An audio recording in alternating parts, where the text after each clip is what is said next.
Senhoras senadoras, senhores senadores, telespectadores, ouvintes, eu vou ocupar essa tribuna para, mais uma vez, tratar de um tema que eu resolvi me dedicar a ele no período que eu estou passando aqui no Senado.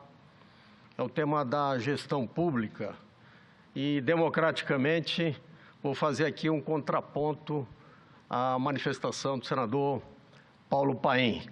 Vou falar a favor do projeto da reforma da Previdência.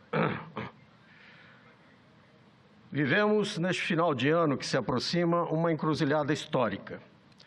Refiro-me ao que se pode chamar de uma verdadeira batalha em torno da reforma da Previdência Social, que eu espero que chegue aqui no Senado para nós a debatermos, nós melhorarmos o projeto.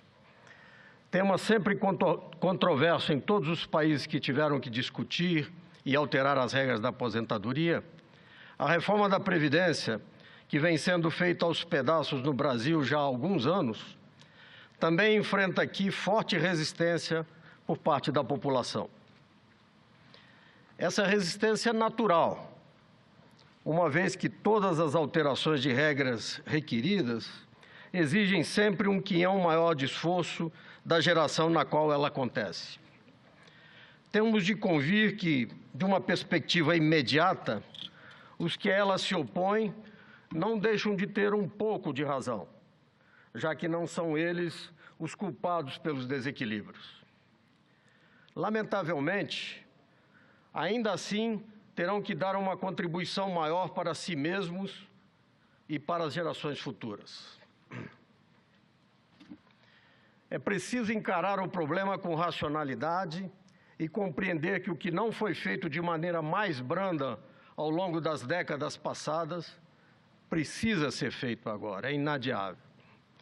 E é imperioso agir logo, antes que esse quinhão de sacrifício se torne muito maior ou que cheguemos a um desastre de proporções iguais ou piores que aquele enfrentado recentemente pela Grécia, depois de muita comoção e de ações que resultaram em nada, a não ser na debacle daquele país.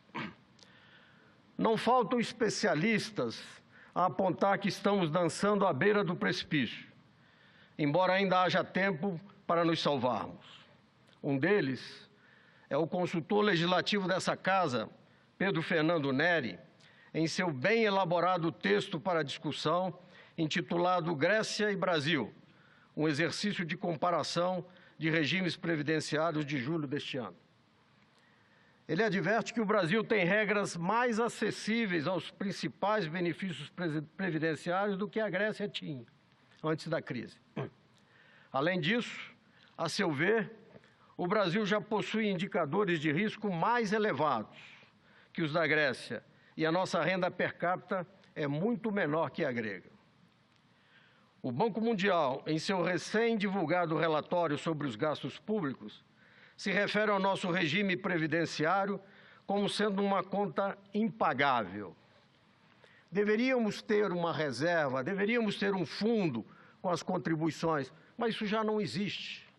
Não podemos contar com isso. Não se trata de terrorismo. Eu jamais usaria argumentos falaciosos para convencer quem quer que seja. Se não estivermos todos convencidos pelos fatos e pelos dados, não seremos jamais capazes de adotar as providências de que o país necessita para sanar essa crise e para avançarmos na recuperação da economia, que a todos beneficiará, especialmente aos mais de 13 milhões de brasileiros desempregados.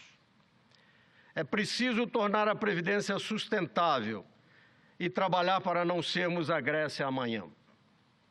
Para compreender bem a questão, é necessário vislumbrar o impacto das despesas da Previdência no orçamento da União. Os números são claros.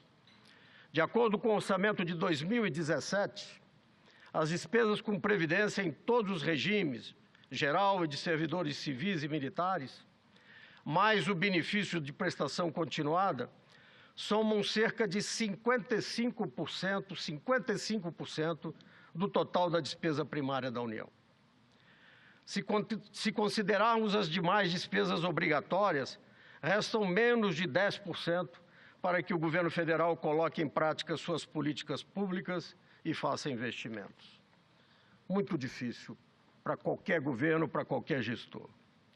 Sinceramente, reitero o que já disse aqui quando tratei do tema do engessamento do orçamento. É muito pouco.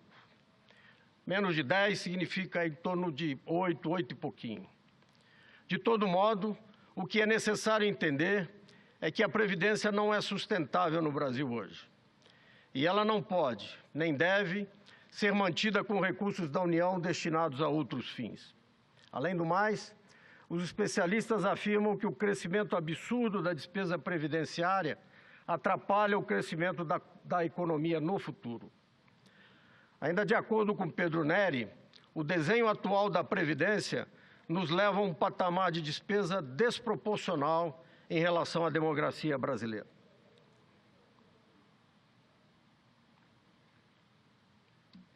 Ele cita Rogério Constanzi, especialista em políticas públicas e gestão governamental e pesquisador do IPEA, para registrar que o gasto previdenciário brasileiro é um dos 15 maiores do mundo e equivalente ao da Alemanha, um país que tem mais que o dobro de idosos do que o Brasil. Quando a democracia entra em questão, aí é que se acende mesmo a luz vermelha. O Brasil está envelhecendo muito rapidamente, graças não apenas ao aumento da expectativa de vida da população, ainda bem, mas também à redução da taxa de natalidade. Restringindo-nos aos números essenciais, em 2050, a população idosa do país terá quase triplicado, dos 12% de 2015 para 33% do total, enquanto a população ativa cairá de 66% para 58%. A população ativa é a população que paga a conta da Previdência. Considerando que o nosso sistema previdenciário é de repartição, ou seja, os benefícios dos trabalhadores inativos são custeados pelos ativos e que não há reservas acumuladas para o pagamento de benefícios, a mudança demográfica aponta para uma situação futura desfavorável. Em 2050, teremos apenas 8 pessoas trabalhando para sustentar os benefícios previdenciários de 6 inativos, contra 12 que o faziam em 2015. Aí, senhoras e senhores senadores, senhor presidente, a Previdência não será mais viável. Mas se ainda temos algum tempo para tomar as providências necessárias para o futuro, no presente os números gritam por urgência na solução do problema, principalmente em decorrência da enorme dívida pública corrente e da crise econômica da qual estamos começando a sair. E disso não podemos descuidar. Em 2016, a Previdência Social registrou um déficit de quase 152 bilhões de reais, uma piora de quase 60% em relação a 2015, em números atualizados pelo INPC. O déficit do setor urbano, o primeiro em 7 anos, foi de quase 47 bilhões, mas a arrecadação total foi 6,4% menor do que a do ano anterior. Já para esse ano, o governo projeta um déficit de 260 bilhões de reais, 71% maior do que a do ano passado. Isso levou o ministro Diogo Oliveira, do Planejamento, Desenvolvimento e Gestão, a afirmar que todo o déficit público de 159 bilhões que temos esse ano no orçamento vem do déficit da Previdência. Considerando que é um déficit público também da ordem de 159 bilhões projetado para 2018 e que a última previsão do déficit previdenciário feita pelo governo em abril havia sido de 202 bilhões, provavelmente subestimada à vista do projetado para esse ano, vê-se que sem essa reforma jamais corrigiremos as contas públicas brasileiras. Daí a urgência.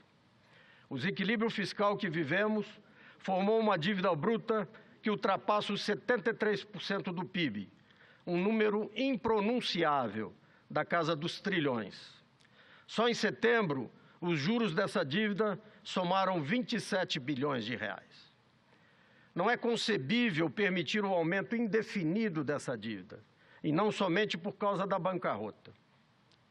Sem o controle da dívida, ainda que o país eventualmente não vá à falência, o crescimento econômico que começa a se esboçar certamente se tornará mais um dos nossos muitos voos de galinha, depois da pior crise econômica da nossa história. Além disso, quanto mais demorarmos para fazer a reforma da Previdência, repito, mais pesada será a carga sobre a geração presente, o que tornará cada vez maior a resistência às mudanças necessárias. Para piorar o cenário, o nosso regime previdenciário é pouco equitativo e injusto. De acordo com o relatório do Banco Mundial, a maior parte dos subsídios implícitos no nosso sistema de aposentadorias beneficia a metade mais rica da população. Segundo eles, os 20% mais ricos ficam com 35% dos subsídios presentes no nosso sistema previdenciário, enquanto que os 40% mais pobres apenas com 18%. Se não fizermos nada, vamos continuar a transferir recursos para os que menos precisam. Quero chamar a atenção ainda para o fato de que a reforma originalmente proposta pelo governo não é uma reforma estrutural, mas uma reforma apenas em alguns pontos, que nem assim o Congresso mostra disposição de enfrentar. Fala-se agora em desidratar a reforma do governo para torná-la mais palatável.